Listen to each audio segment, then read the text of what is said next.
Selamat datang di Looking For. Hari ini kita akan membahas tren penting yang terus berkembang yang kini memaksa beberapa kota, bahkan negara, untuk berbenah diri. Air yang terus naik, badai yang berulang, erosi, konsekuensi perubahan iklim menyebabkan banyak bencana ekologi. Dan menghadapi perubahan iklim ini, beberapa wilayah jauh lebih rentan dibandingkan yang lain. Hal ini terutama terjadi pada kota-kota dan negara-negara pesisir yang melihat kenaikan permukaan air sebagai ancaman nyata bagi keberadaan mereka. Untuk bertahan hidup, mereka harus merancang sistem perlindungan yang semakin efektif dan mengesankan. Dari New York hingga Jepang, melalui Venesia dan Belanda, hari ini saya mengajak Anda meninjau solusi-solusi ini. Air yang naik bukanlah masalah baru. Beberapa kota sudah lama menghadapi hal ini. Venesia adalah salah satu contohnya, yang sebagian besar dibangun di atas tiang-tiang di Laguna Laut Adriatik. Takbir kota ini sangat erat kaitannya dengan air. Jika Venesia bisa bersinar di seluruh dunia, itu sebagian besar berkat keunggulan maritimnya.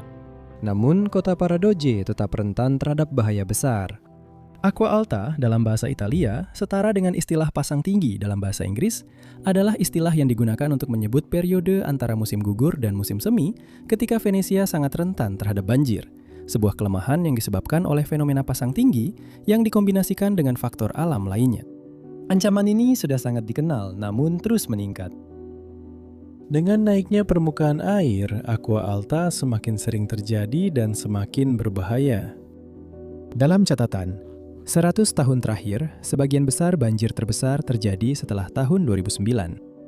Contoh terbaru pada November 2019, ketika air pasang tertinggi dalam 50 tahun terakhir melanda kota, Acqua alta mencapai 2 meter, menenggelamkan hampir 85% kota, dan menyebabkan kerusakan material yang tak terhitung jumlahnya. Menghadapi ancaman ini, kota telah menghabiskan miliaran euro untuk membangun pertahanannya, yaitu proyek MOSE. Terdiri dari serangkaian 78 tanggul bergerak, proyek ini mengelilingi Venesia dan seharusnya menciptakan batas kedap air dengan sisa Laut Adriatik. Tujuan dari proyek ini adalah untuk memastikan bahwa air pasang tinggi tidak masuk ke laguna dan tidak membanjiri bagian-bagian rendah kota yang sedikit berada di bawah permukaan laut. Dalam pengerjaan sejak akhir 1980-an, proyek MOS mulai dibangun pada tahun 2003. Bagian pertama dari jenis tanggul baru ini dipasang pada tahun 2008. Sebagian dari proyek ini diuji pada tahun 2020 ketika Acqua alta mengancam kota. Hasilnya sangat positif karena Venesia hampir tidak terendam. Namun, proyek MOS seharusnya baru benar-benar efektif pada Desember 2023. Lambatnya proyek ini sebagian disebabkan oleh banyaknya skandal korupsi yang telah menandai sejarah benteng ini. Sistem pertahanan ini harus memungkinkan perlindungan setidaknya hingga akhir abad ini. Kenaikan permukaan air dan ketakutan akan banjir besar adalah masalah yang dihadapi oleh banyak kota di seluruh dunia. Hal ini terutama berlaku untuk kota New York. Hal pertama yang Anda pikirkan ketika membayangkan ibu kota ekonomi Amerika Serikat adalah hutan gedung pencakar langitnya dan arsitekturnya yang spektakuler. Namun di bawah rimbunan gedung-gedung kaca dan baja yang menjulang ini, kota ini harus berjuang melawan kenaikan air yang tak terelakkan. Terletak di pantai timur Amerika Serikat, New York sering dilanda peristiwa cuaca ekstrim.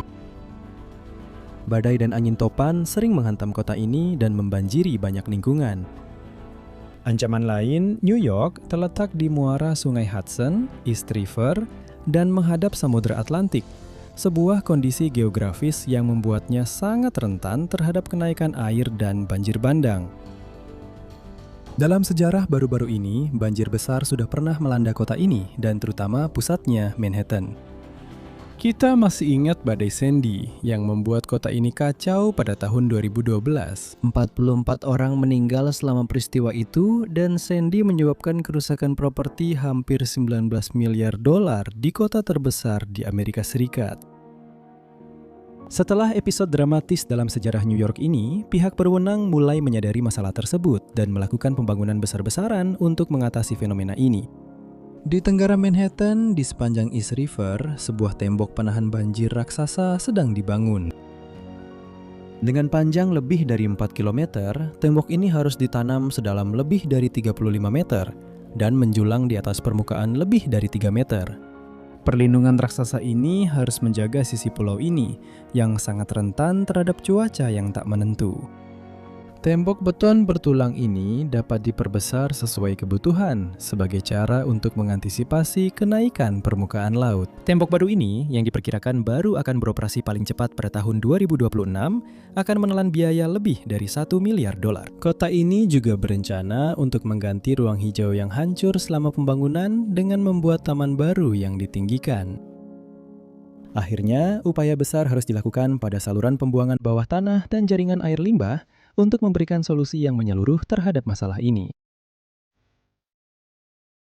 Solusi membangun tembok untuk melindungi dari risiko perubahan iklim tampaknya telah diadopsi di banyak bagian dunia.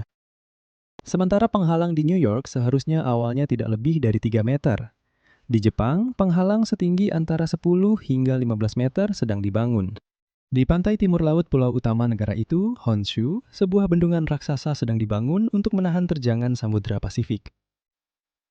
Pembangunan jenis dinding baru ini dimulai pada tahun 2011. Pada bulan Maret, sebuah gempa bumi memicu tsunami dahsyat yang menghancurkan sebagian besar wilayah tersebut, menewaskan puluhan ribu orang.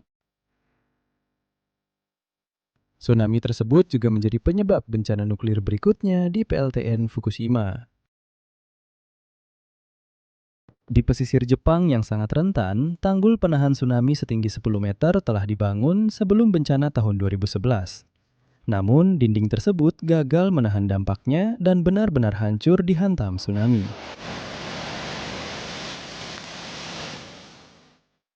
Didorong untuk bereaksi cepat setelah bencana yang disebabkan oleh gelombang raksasa ini, otoritas Jepang memerintahkan pembangunan dinding lain yang lebih besar, lebih tinggi, dan lebih tahan.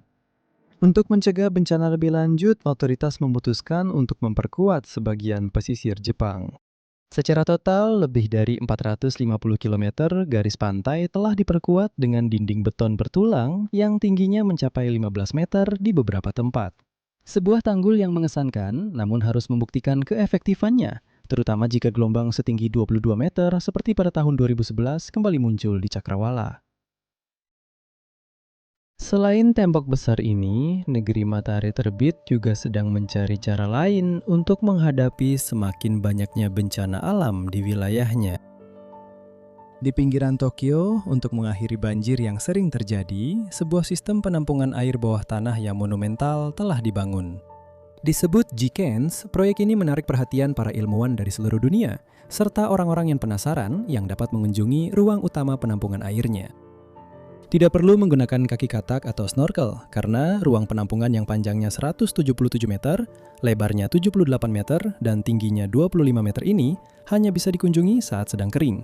Sejak tahun 2006, pemasangan sistem terowongan bawah tanah sepanjang lebih dari 7 km ini telah mencegah banyak bencana. Untuk tetap bertahan, beberapa bahkan berinvestasi dalam skala sebesar sebuah negara. Belanda adalah contohnya. Masalah di Belanda bukanlah hal yang baru, karena selama berabad-abad, penduduk wilayah yang terjepit antara Belgia dan Jerman ini telah menguasai seni menjaga daratan tetap kering dari terjangan ombak. Sungguh prestasi luar biasa jika Anda mempertimbangkan bahwa 26% dari daratan di negara kecil ini berada di bawah permukaan laut. Tanpa tanggul yang dibangun di sepanjang garis pantai, hampir 2/3 wilayah Belanda akan tergenang air hari ini.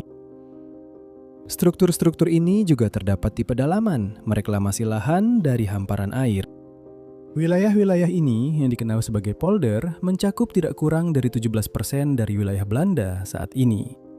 Secara total, negara ini memiliki 22.500 km tanggul, lebih dari 1.000 km lebih panjang dari tembok besar Tiongkok. Namun bahkan infrastruktur sebesar itu pun bisa memiliki kelemahan. Pada tahun 1953, negara ini mengalami banjir besar yang merenggut nyawa lebih dari 1.800 orang. Pemerintah Belanda memulai proyek rekonstruksi dan inovasi besar-besaran yang akan berlangsung selama 40 tahun. Proyek Delta, sebagaimana dikenal, dianggap sebagai pertahanan terbesar di dunia terhadap naiknya permukaan air. Proyek ini melibatkan pembangunan sekitar 15 bendungan. Penghalang banjir Rotterdam adalah andalan dari proyek besar ini. Terdiri dari 2 gerbang melengkung, masing-masing sepanjang 220 meter dan setinggi 22 meter. Maisland Kering, sebagaimana dikenal di Belanda, selesai dibangun pada tahun 1997. Penghalang ini digunakan untuk menutup kanal yang menghubungkan Rotterdam dan Laut Utara saat ada peringatan badai. Struktur baja raksasa seberat 15.000 ton ini sejak itu hanya ditutup 2 kali, yaitu pada tahun 2007 dan 2017. Namun, kenaikan permukaan laut mengancam lebih dari sekadar garis pantai negara ini. Sungai Scheldt, Maas, dan Rhine, serta beberapa anak sungainya juga melintasi negara ini dalam perjalanan menuju Laut Utara. Dengan pemanasan global, banjir di sungai-sungai ini diperkirakan akan menjadi semakin hebat. Masalah ini sudah dipahami dengan baik dan sebagian sudah ditangani. Salah satu contohnya adalah Nijmegen, di mana dasar sungai Waal yang mengalir ke sungai Rhine telah ditingkatkan dengan cabang baru untuk mencegah banjir besar. Namun, meskipun memiliki infrastruktur seperti itu, negara ini menghadapi bahaya iklim di masa depan dengan rasa cemas. Laporan IPCC tahun 2021 mengungkapkan bahwa 60% wilayah Belanda rentan terhadap banjir, termasuk garis pantainya dan daerah-daerah yang dekat dengan sungai. Penyebabnya adalah kenaikan permukaan air yang lebih cepat dari perkiraan, yang bisa naik hingga 2 meter pada tahun 2100. Pemerintah berencana untuk menginvestasikan tambahan 20 miliar euro untuk memperkuat proyek Delta dan menciptakan solusi baru, seperti pertanian terapung yang akan berfungsi sebagai tempat perlindungan jika terjadi banjir yang tidak terkendali. Menghadapi masalah global ini, solusi mulai bermunculan di seluruh dunia. Namun, solusi-solusi tersebut sulit diterapkan dari satu negara ke negara lain, karena masing-masing memiliki karakteristik sendiri yang harus diperhitungkan. Terlebih lagi, infrastruktur seperti itu sangat mahal. Fakta ini membuat banyak negara dengan sumber daya yang relatif sedikit kesulitan untuk mengatasi masalah tersebut. Namun, situasinya sangat mendesak. Menurut laporan ilmiah terbaru, permukaan air akan naik di seluruh dunia, bervariasi dari 50 cm hingga beberapa meter tergantung pada proyeksi. Namun untungnya, beberapa solusi ambisius saat ini sedang dipromosikan oleh arsitek terkenal, seperti proyek Oceanics, sebuah kota terapung oleh perusahaan Denmark Bjarke Ingels yang beroperasi dalam modul dengan model ekonomi dan konseptual yang dapat diterapkan di sebagian besar wilayah dunia. Lalu ada proyek Aquaria, sebuah visi futuristik tentang kota bawah laut oleh Vincent Calabu yang berbasis pada alga dan plastik daur ulang dari benua ke-6. Ini adalah proyek-proyek yang memberikan harapan untuk masa depan. Baiklah, itu adalah akhir dari video ini. Saya harap Anda menikmatinya. Terima kasih sudah menonton dan sampai jumpa lagi di Looking for Goodbye.